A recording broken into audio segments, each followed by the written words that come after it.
KATSEYE's company is presenting increasingly adult content while simultaneously putting the group in spaces/products that attract children. KATSEYE's Hootie Frutti music video has sparked a lot of discussion, but I think there's a bigger problem that people aren't talking about. The issue isn't that KATSEYE are grown women making mature music. They're allowed to do that. The problem is that their company seems to want to market KATSEYE to adults while still putting them in spaces and collaborations that clearly appeal to children. Hootie Frutti might be the clearest example of this. The music video is much more intense than their previous ones and contains sexual imagery and choreography that I personally don't think is appropriate for children. And this wouldn't necessarily be a problem if children weren't also part of the audience their company continues to reach.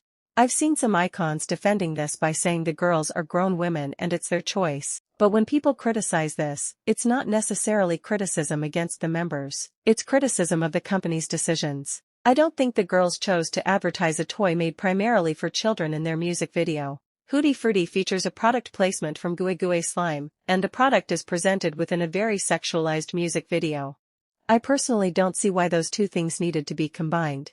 And I also don't understand that they never marketed KATSEYE to children argument because they clearly have. They performed at the Kids' Choice Awards last year, they've collaborated with brands like Monster High, Toca Boca, Dress to Impress and Kuromi, and there are clearly plenty of young fans at their concerts and fan signs. I'm not saying KATSEYE is exclusively marketed toward children, obviously they're not.